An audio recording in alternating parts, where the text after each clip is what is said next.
It is summit day, people. It's currently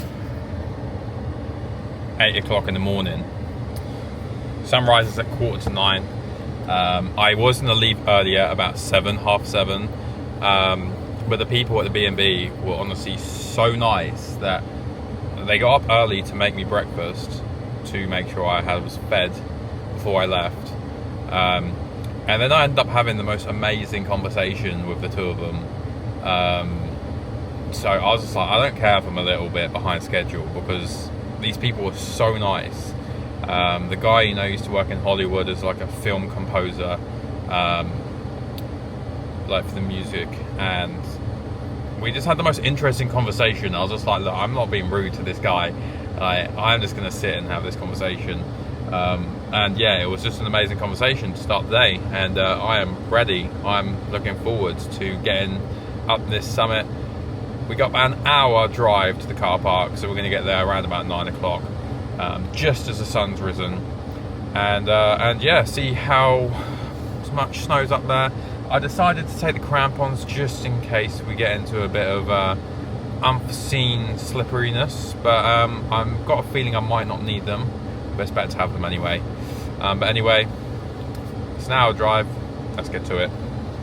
Right, we have made it. I took an hour. There's a little view out the window. It is pretty packed in this car park. Well, to be fair, it is a Saturday, and it is fairly sort of late in terms of starting. It's 9 o'clock. So there's actually like a massive, I think it's like a mountain rescue exercise going on down there. There's like 4 or 5 mountain rescue Land Rovers. There's loads of them. So I don't know if they're doing like a little exercise today. But yeah, just get the kit out the back and let's make a start. Carruantoohil. Here we come. Right, and we have begun. There's loads of little sheep everywhere. Hello, little sheep. So, one's over there. See the mountains over there. And let's get going. So I'm actually wearing the Manta Techs today, which are a V2 boot.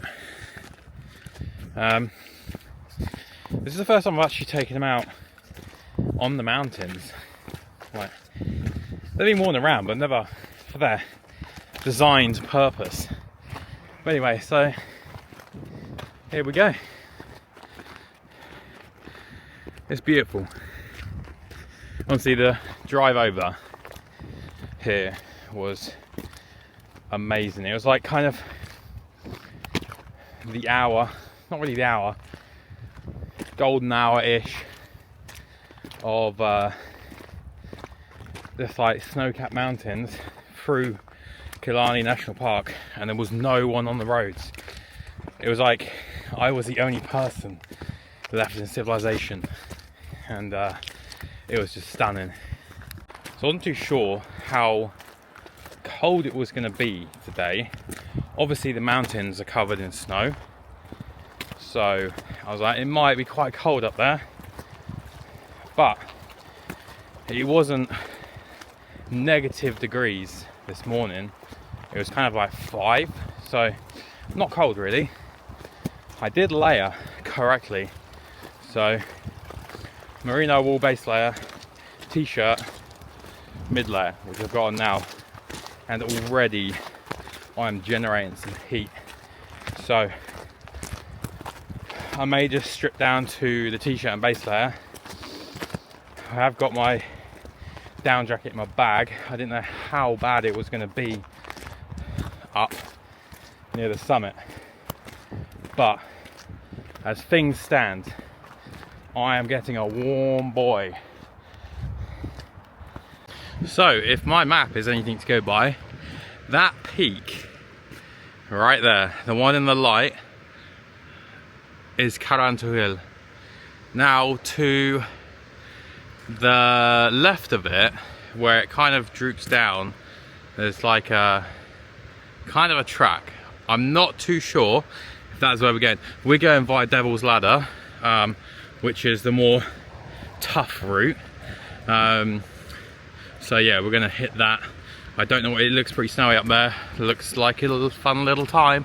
And then over here to the right, That's I believe it's called Eagle's Nest, and we're going to come through Eagle's Nest and come over the other side and come in the other way back to the car park. But yeah, honestly, this place is phenomenal. Got this really nice, like, fast water, kind of like river going down. Way, you don't want to zoom in on my little head. There we go. Look at all that. Comes down from the mountains, goes all the way over there, and then slowly panoramic view round down there into the fields. There it is, Carruantoohil in all her glory. It's getting a little bit icy now. Almost just slipped over in a giant puddle.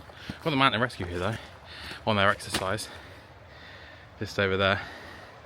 I'm not too sure what they're doing. Some kind of training, but let's go. Look at these. So we got some, like, look across the river now and some stepping stones.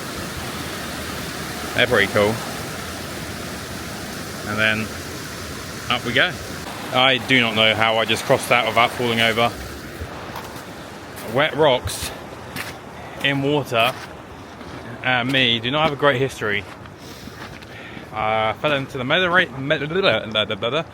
Mediterranean Sea. I fell off a boulder into the sea because it was wet and slippy, and yeah, that was fun, but I actually made it across. I have a habit, not a habit, I have a rite of passage that I fall down every mountain I climb. Like, I fall over at least once. The only mountain so far in this project that I haven't is Mount Titan, and that was because it was all, look, I almost fell over there. You see what I mean? That was because it was all like paved roads to the top. But anytime it's hiking trails, I am fighting gravity and losing every time I descend the mountain. Everyone's like, oh yeah, you know, climbing the mountain is easy, like the hard part. You know, so people just think you summit a mountain and then you just teleport off the top to the bottom again. Everyone forgets you get to the top and you still gotta get down, which can actually be harder because you're more fatigued, your knees are kneeing, and then yeah, that's when you're more likely to have an accident, is on the way down than climbing up. But we are continuing on, and it's getting a little bit more snowy and icy now, so we shall see if my over preparedness of bringing crampons was actually a good thing. So you can see now the track is really starting to get snowy. It's kind of like a mix of ice and powder. It's kind of like on the bridge between. Some bits I'm like, here I'm standing on top, and other bits I'm just sinking through it, which is fun. The mountain rescue are training up over there on that, and we're going up over here, and there's Eagle's Nest next to it, and sun's like beaming on the mountains. You got some like light clouds coming across midway. This is like beautiful. So we've made it to this very nice lake, just over there, if I can zoom in enough. There are some waterfalls. Oh, you can kind of see them, but yeah, so there's some waterfalls coming down from the mountains. Really nice, really nice. The funny thing is, I've been going for, what is the time? I think I've been going for about an hour and 10 minutes, and I've climbed 137 meters so far, and all the fucking elevation gain is up there. Oh wow, there's some more waterfalls over there. I don't know if you can see them. I'll get closer to them, but yeah, I just keep getting distracted by the beauty of all this. It's so nice. So we're basically wedged between two lakes. Carruantoohil looking down on me, and Devil's Ladder looking very snowy. check out this.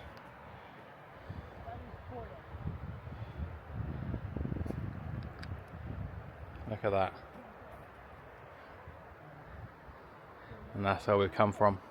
Over the back of that, behind that.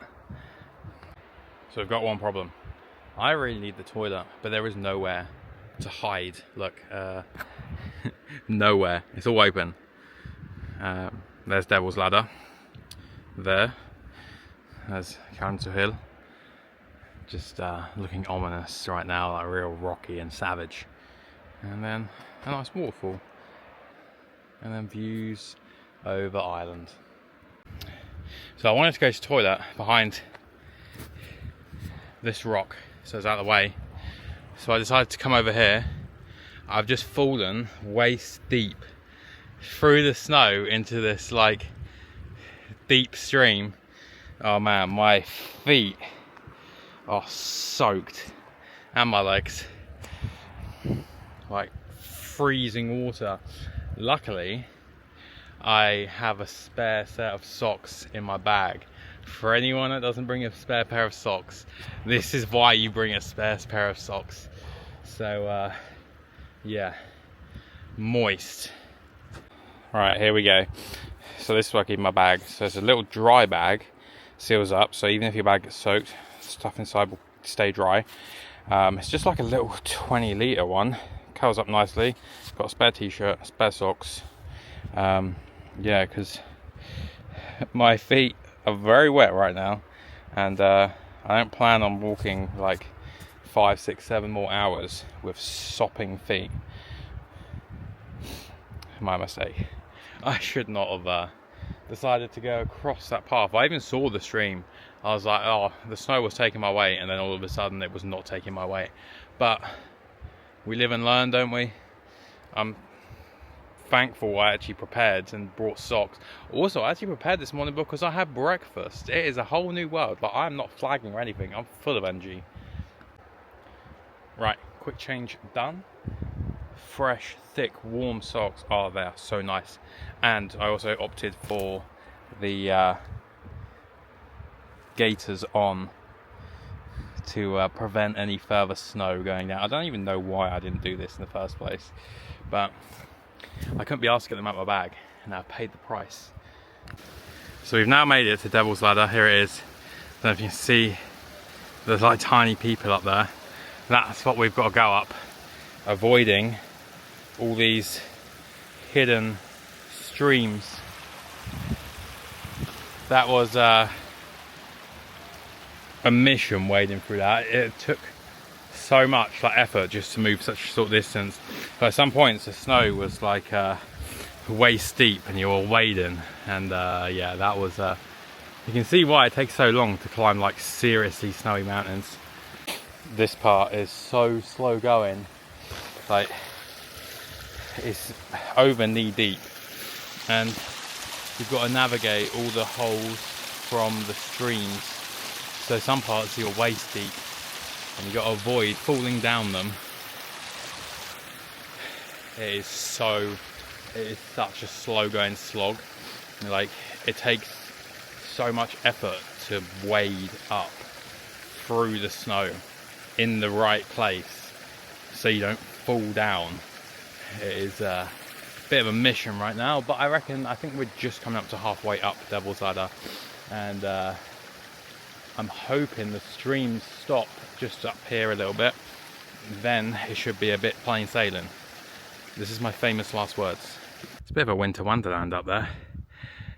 Really nice. We're near the top of it all. It's behind me. Really nice. Hard work, but nice.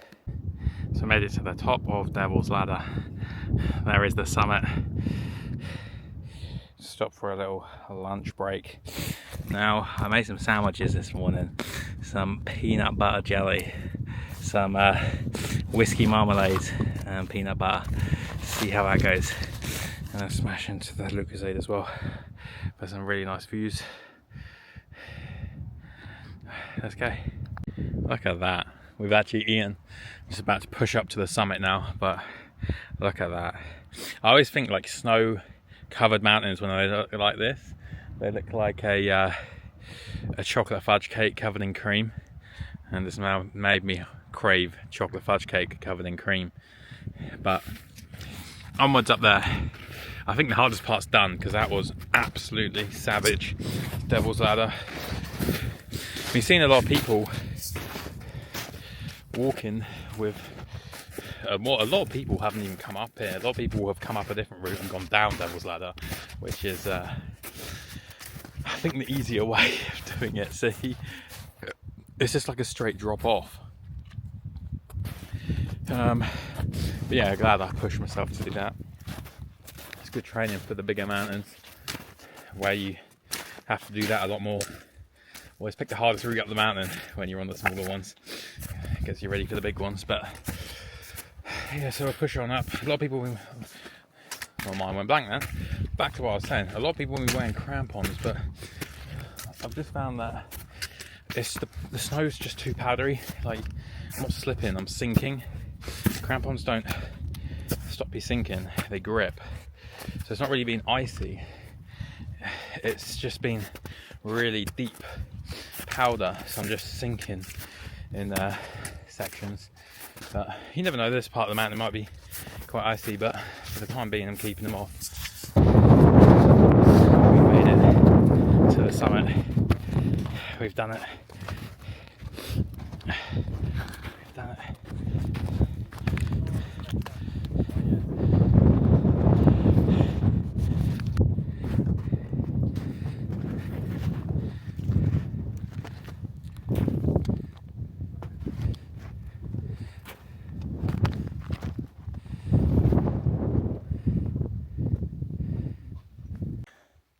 So we are pretty much back down now at just near Devil's Ladder.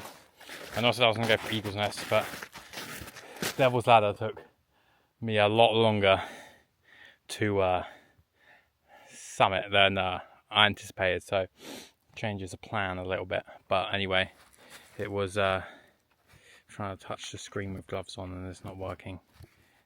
My finger is too big. Oh well, we'll show you this way.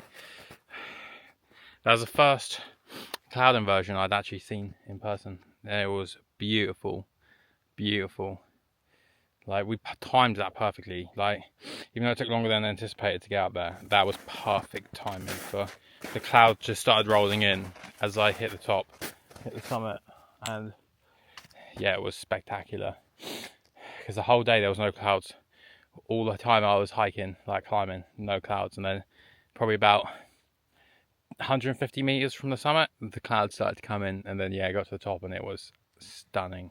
But yeah, really happy I actually got to see that. So we're gonna go back down Devil's Ladder, which maybe not be my smartest idea considering how fucking steep it is and how deep the snow is, but it's the most direct route back. And I need a Guinness, I need a beer and some food. We are done. Oh my, I can't believe, right, so I had a total, including like me stopping for breaks and lunch and photos, 8 hours and 40 minutes. That is unreal. Like, that snow absolutely destroyed me wading. Yeah, I'm ready for a pub. And that's what I need to do. I need to find a pub now and eat some food, then go back to the B&B, smoke a cigar maybe, if I haven't just passed out from sleep. Oh, I'm going to sleep like a log tonight. I haven't really planned what I'm going to do tomorrow. Maybe drive the Ring of Kerry. The people at the B&B recommended that to me, like driving around all the coastline and stuff in a big ring. That's probably called the Ring of Kerry. But yeah, I really enjoyed that, even though it was pain and wet. Going down Devil's Ladder again was a questionable choice. There were a few times when my life flashed before my eyes, falling down and then sliding down, which was interesting. But nonetheless, let's get some beer and food.